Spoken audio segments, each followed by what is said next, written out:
ಬರೀ ಒಂದು 25 ನಿಮಿಷದಲ್ಲಿ ಫಟಾಫಟ್ ಅಂತ ನಾನಿವತ್ತು ನಾಟಿ ಸ್ಟೈಲಲ್ಲಿ ಚಿಕನ್ ದೊನ್ನೆ ಬಿರಿಯಾನಿ ಹೇಗೆ ಮಾಡೋದಂತ ತೋರಿಸ್ತಾ ಇದ್ದೀನಿ. ತುಂಬ ಇಂಗ್ರೀಡಿಯೆಂಟ್ಸ್ ಕೂಡ ಏನೂ ಹಾಕ್ಕೊಳ್ಳೋದು ಬೇಡ. ಸೊ ಮಾಡಲಿಕ್ಕೆ ಮೊದಲಿಗೆ ಕುಕ್ಕರಿಗೆ 1 ಚಮಚ ತುಪ್ಪ ಹಾಕ್ಕೊಳ್ತಾ ಇದ್ದೀನಿ, 2 ಚಮಚ ಎಣ್ಣೆ ಹಾಕ್ಕೊಳ್ತಾ ಇದ್ದೀನಿ.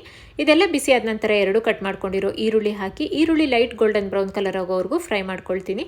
ನಂತರ 1 ಹಿಡಿಯಷ್ಟು ಪುದೀನ ಸೊಪ್ಪು, ಕೊತ್ತಂಬರಿ ಸೊಪ್ಪನ್ನು ಹಾಕಿ 2 ನಿಮಿಷ ಫ್ರೈ ಮಾಡ್ಕೊಳ್ತೀನಿ.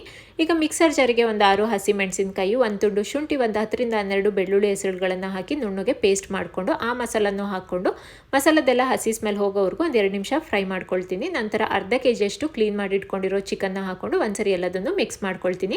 ಇವತ್ತಿನ ಬಿರಿಯಾನಿಗೆ ನಾನು ತೇಜು ಅವರ ನಾಟಿ ಸ್ಟೈಲ್ ದೊನ್ನೆ ಬಿರಿಯಾನಿ ಮಸಾಲಾನ ಯೂಸ್ ಮಾಡ್ತಾ ಇದ್ದೀನಿ. ಇದರಲ್ಲಿ ಯಾವುದೇ ರೀತಿಯಾಗಿರೋ ಪ್ರಿಸರ್ವೇಟಿವ್ ಆಗಲಿ ಕಲರ್ಸ್ ಆಗಲಿ ಇರೋದಿಲ್ಲ. ಹಾಗೆ ಈ ಮಸಾಲದಲ್ಲೇ ಉಪ್ಪು ಕೂಡ ಹಾಕಿರೋದ್ರಿಂದ ಎಕ್ಸ್ಟ್ರಾ ಉಪ್ಪು ಕೂಡ ಆ್ಯಡ್ ಮಾಡ್ಕೊಳ್ಳೋದೇನು ಬೇಡ. ಈ ಮಸಾಲದಲ್ಲೇ ಚಿಕನ್ನ ಒಂದು 3 ರಿಂದ 4 ನಿಮಿಷ ಚೆನ್ನಾಗಿ ಬಾಡಿಸ್ಕೊಳ್ತೀನಿ. ಸುತ್ತ ಎಣ್ಣೆ ಬಿಡಬೇಕು, ಅಲ್ಲಿವರೆಗೂ ಬಾಡಿಸ್ಕೊಳ್ಬೇಕು. ನಂತರ 1 ಕಪ್ ಅಷ್ಟು ಅಕ್ಕಿನ ಹಾಕೊಳ್ತಾ ಇದ್ದೀನಿ. ಒಂದ್ಸರಿ ಎಲ್ಲದನ್ನು ಮಿಕ್ಸ್ ಮಾಡ್ಕೊಳ್ತೀನಿ.